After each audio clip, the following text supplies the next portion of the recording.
আরে তোমরা বোন আজকে কতদিন পর আমগো বাড়িতে আইলা? আহো ঘরে আহো।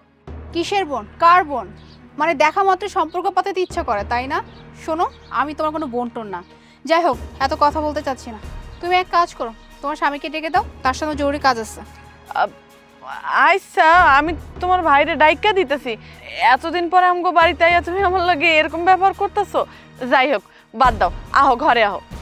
আমি তোমার এই ভাঙাচোরা ঘরে বসার জন্য আসি না, হ্যাঁ? আর আমার সময়ের অনেক মূল্য আছে, যে সময়টা আমি তোমার সাথে দিতে চাচ্ছি না। যাই হোক, তুমি তোমার স্বামীকে ডাকো, তার সাথে আমার জরুরি কাজ আছে, কাজটা সেরে আমি এখান থেকে চলে যাবো, আমি এখানে থাকতে পারছি না। এই চিল্লাচিল্লি না কইরা আপনি ডাক দেন, বেশি বুঝেন আপনি। আচ্ছা তুমি খারাপ, আমি ডাইকা দিতেছি।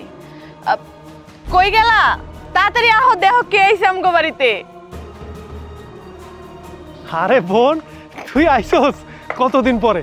আচ্ছা তোর লাগে আমি পরে কথা কমু, তুই আগে ঘরে ল। তোর ভাবি ওই যে লাউ শাক কলই শাক কি কি জানি রান্না করছে, খাইতে খাইতে কথা কমু। আয় ভাইয়া, কি ভাবছো তুমি? হ্যাঁ, মানে আমি এখানে তোমার ওই যে লাউ শাক ডাল এসব দিয়ে ভাত খেতে আসছি, সিরিয়াসলি তোমার এটা মনে হচ্ছে?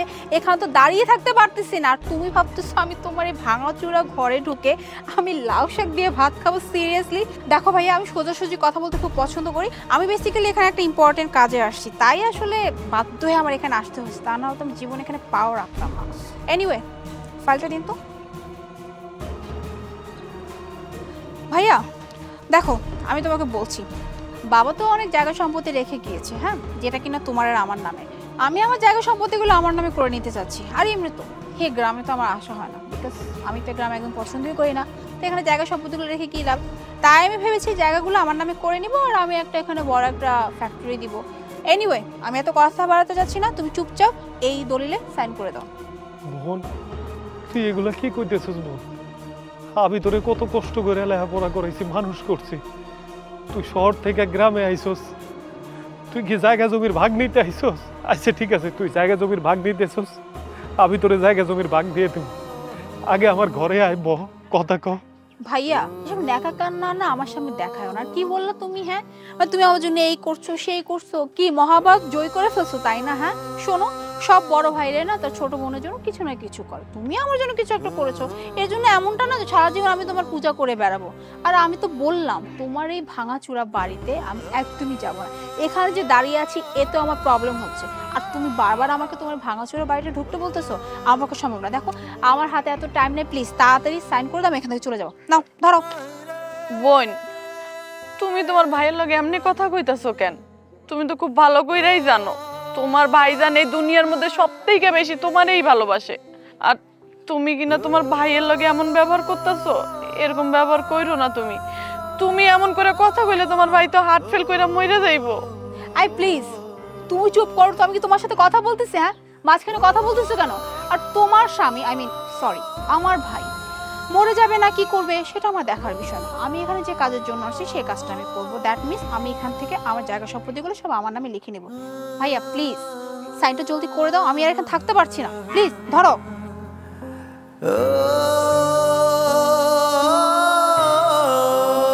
বোন, তুই জায়গা জমি সব কিছু লয়ে যা, আমার কোনো কষ্ট নাই, কিন্তু আমার খারাপ লাগতেছে তুই আমার ঘরে ঢুকে দুইটা ভাত খাইলি না। নে, আমি জায়গা জমি সব কিছু তোরে লেখা দিয়েছি তোর নামে। থ্যাংক গড, ফাইনালি আমি আমার জায়গাগুলো সব আমার নামে করতে পেরেছি। এনিওয়ে ভাইয়া, তাহলে আজকে আমি আসি। হ্যাঁ, ভালো থেকো তোমরা।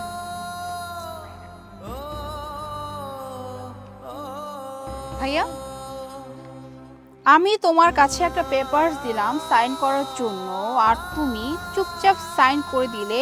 তোমার কি উচিত ছিল না অ্যাটলিস্ট এই পেপারটা একটু পড়ার? বোন,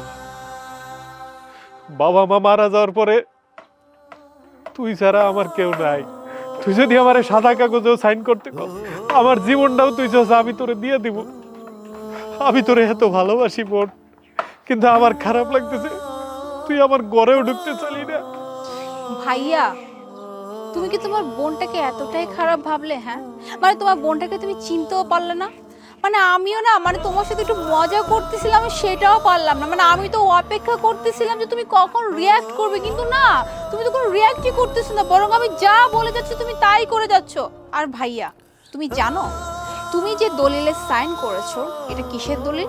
এইটা হচ্ছে তোমাদের নিউ ফ্ল্যাটের দলিল। বোন, তুই এটা কি কইতেছস? তুই আমার লাগে ফ্ল্যাট কিনছস? হ্যাঁ ভাইয়া। এই দেখছো, আমি বুঝছি আমার রক্ত কোনোদিন খারাপ হইতে পারে না, আমার বোন কোনোদিন খারাপ হইতে পারে না। আমার বোনে আমার লাগে ফ্ল্যাট কিনছে। আর ভাইয়া তুমি ভাবলে কি করে হ্যাঁ যে আমি তোমার কাছ থেকে জায়গা সম্পত্তিগুলো নিয়ে যাব? আরে যে ভাই এত কষ্ট করে আমাকে ছোটবেলা থেকে লালন পালন করে এত বড় করেছে সেই ভাইয়ের কাছ থেকে আমি সবকিছু নিয়ে যাব? আরে আমি যদি সারা জীবন তোমার গোলামিও করি তবু তো আমি তোমার ঋণ শোধ করতে পারবো না। আর আমি কি না তোমার কাছ থেকে সবকিছু কেড়ে নিব? বরং আমি যদি তোমাকে সারা জীবনের জন্য একটা আলিশান বাড়িও দেই তবুও আমার কাছে মনে হবে না আমি আমার ভাইয়ের জন্য তেমন কিছু করতে পারিনি। আর তুমি কিনা ভেবেছো তোমার বোন তোমার কাছ থেকে সব কিছু নিয়ে যাবে। যাই হোক ভাইয়া শোনো, এই ফ্ল্যাটটা আমি তোমার আর ভাবির জন্য কিনেছি, তাই আমি এসেছিলাম সারপ্রাইজ দেওয়ার জন্য। কিন্তু বিশ্বাস করো ভাইয়া, তুমি তো আমাকে সারপ্রাইজ করে দিয়েছো। একটা ভাই একটা বোনকে এতটা ভালোবাসে এটা আসলে তোমাকে না দেখলে না মানুষ বুঝতেই পারবে না। বোন, সবই ঠিক আছে, তুই আমার বাসায় ঢুকবি না, তুই ভাতটা খাবি না বোন? আর তুমি কি করে ভাবলে ভাইয়া যে আমি এই বাড়িতে ঢুকবো না, ভাবির হাতে রান্না খাবো না? আরে যে বাড়িতে আমার জন্ম হয়েছে, যে বাড়িতে আমি বড় হয়েছে, যে মাটিতে আমি হেঁটেছি, আমি সেই মাটিকে চিনবো না? আমি যদি এটাকে অস্বীকার করি তাহলে তো আমি মানুষই না। যারা নিজের অস্তিত্বকে ভুলে যায় ওরা কি কখনো মানুষ হয় নাকি? শোনো, এসব কথা এখন বাদ। আজকে অনেক খুশির একটা দিন, কারণ আজকে আমি আমার ভাইয়াকে এত সুন্দর এত বড় একটা ফ্ল্যাট গিফট করেছি। আমি তো আমার ভাবির হাতে রয়েছে লাউ শাকের ঝোল, ডাল এসব দিয়ে তো ভাত খেয়েই যাব। কি বলো ভাবি? তাড়াতাড়ি চলো, আমাকে দাও খাবার। আচ্ছা, আমি তোমাকে এখনই খাওয়ান বাইরে দিতেছি। আহো, ঘরে আহো।